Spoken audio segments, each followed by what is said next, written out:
Hi everyone. Today I'm going to be explaining the timeline and other information for Heavenly Delusions. This video is going to be split into a couple of parts, all parts split up down below, so feel free to skip around. Throughout the timeline, I will be adding little secrets or meanings that you may have missed. Now, I will only be covering information related to the anime, meaning there will be no spoilers from the manga that cannot be directly derived from the show itself. What this also means is that there's going to be a ton of spoilers, so watch at your own risk. But with that all out the way, let us begin. Furthest back we can go in this anime is the death of Asura. Not much plot development came from this death, but I think it's foreshadowing for the future because Asura said, "Now I understand why I was born." Which could be something in the future, or it could be the fact that it helped Kona and Tokyo gets together, thus leading to the birth of Maru. As for what we've seen in the anime so far, we don't know to be sure. Next up in our timeline is school life. Everything that was shown to us from the school, or heaven as they call it, is in chronological order. From the relationships formed from the classmates to the secretive goings of the facility managers. As most of you know, the heaven Maru and Kiruko are trying to reach is this school. It has the insignia all over it, and it was alluded to many times with these tomato shots. At this point, it did look like the events were running side by side at the same time, but later in the show, we do learn that it is in the past. The director, as everyone calls her, is the ringleader behind this whole operation. It seems the school itself is a secret organization that is going against the taboos of society, as we see by some of the workers that are discussing that fact. この辺りの目的は今も明快ですよ。園長ももうすぐって言ってるんだから信じるしかないですよ。そうだな。すでにいくつもタブーを踏み越えちまったもんな。 But what's going on in this facility? Up to this point, their giant AI robots called Mina is birthing, in quotes, bioengineered children called Hiruko, which become the students of Takahata Academy. Around here is when Taro dies from an unknown disease, which we later learn is the Hiruko conversion, where the biologically engineered students become man-eaters. Also, we learn that the Day of Fates, which is yet to come for the facility yet with the main characters, the Great Calamity has yet to pass. That's then leading me to believe and later confirm that the school was in the past. Eventually, Kona and Toki fall in love and do the dirty do with each other and conceive the child who is later to be named Maru, one of our main characters. Next, I think the new batch of kids enter the facility. These kids were the babies we saw when Tokyo invaded the ventilation system. The director is crazy. She does so many things that make her out to be the main villain, in quotes, of the series, despite being dead before our main story starts. Her main goal is 私はこの完全に壊れた世の中に天国が芽吹くのを見届けなければならないのです。がしかし、人間が寿命という足かせを外さなければそれは叶わない。 So she's crazy. Right after this, she goes on about taking over Aoshima's body with a brain transplant because she is crazy. During this talk, the director talks about the soldiers she sent. She sent them to stop the people from trying to stop the asteroid because she believes it will help them bring on a new era. I forgot to mention this earlier, but Mina, the robots, predicted that a giant asteroid would hit the Earth eventually. So yeah. Next, Mina takes over the school system, blocking out access to the facility. She then starts a test, in quotes again, where the student's goal is to go to the outside of outside. The school gets hit with a possible terrorist attack from the opposing soldiers who are the ones trying to stop the meteor. We see there are two Marus. One seems to be a fake and the other is real. They get mixed up so we don't know which is which. One of the babies get given to Tokyo, and the director tries to take it away. Thus causes Tokyo to use her power, which I really don't know what it is, and that there is the end of those events. While this is going on, 4 of the students escape to the outside of the outside, this being Mimihime, Taka, Shiro, and Anzu.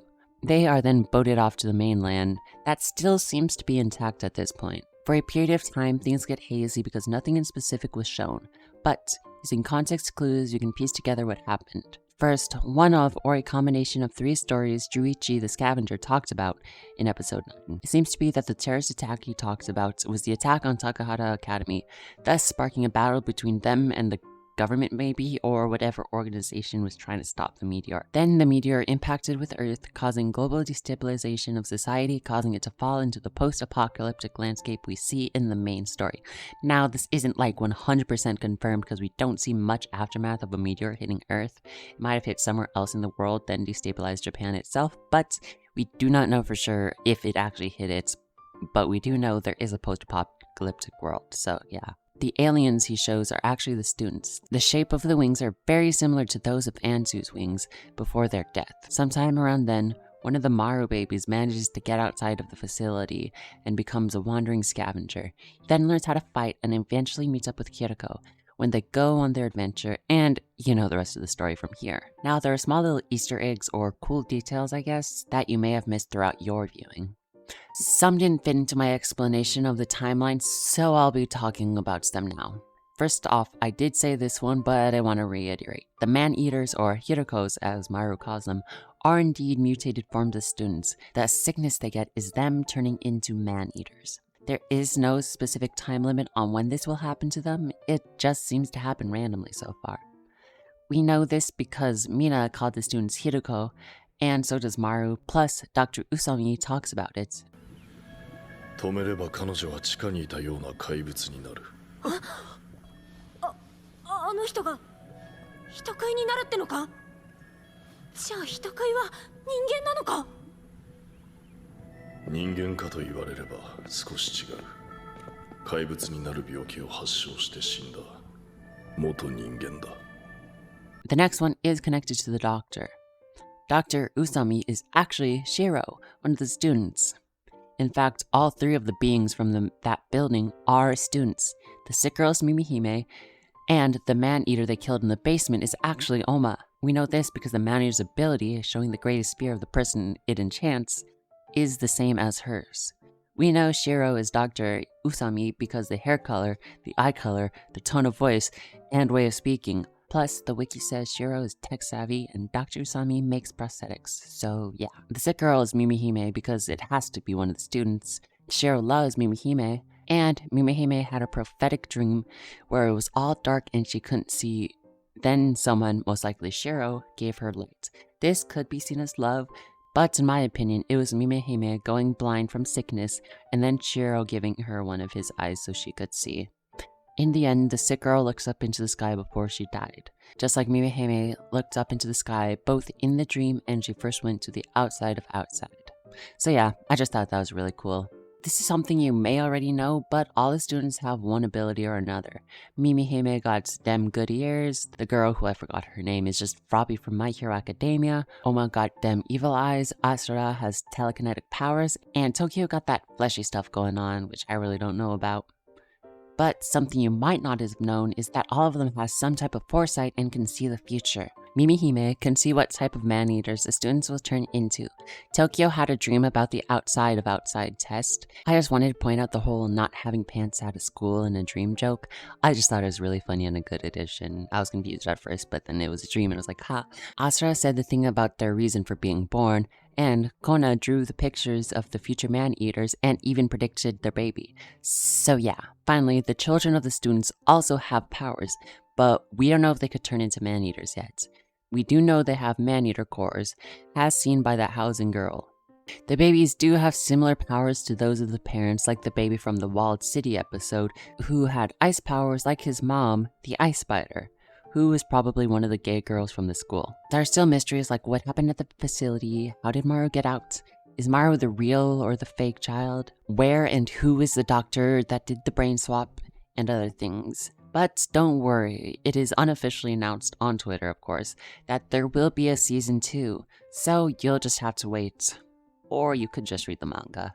So, what is the meaning behind the show? I'll try to keep this part short because the video's gone on long enough. I may be overinterpreting a bit, but I think it's about having the ability to move on. First off, the opening song says, "Let us move forward" at the end, after going off about the unknown future. And usually with anime like this, the OP does have a lot to do with the show itself. Also, it shows the evil in many people who are unable to move on. The director wanted to live past her body's life, thus not passing on. Juichi couldn't move past the betrayal of his fellow men when he tried to escape, thus killing one of them.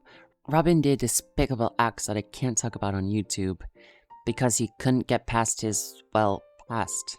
Shiro couldn't get past the death of Mimihime, so he opted for self-termination instead of living and moving on.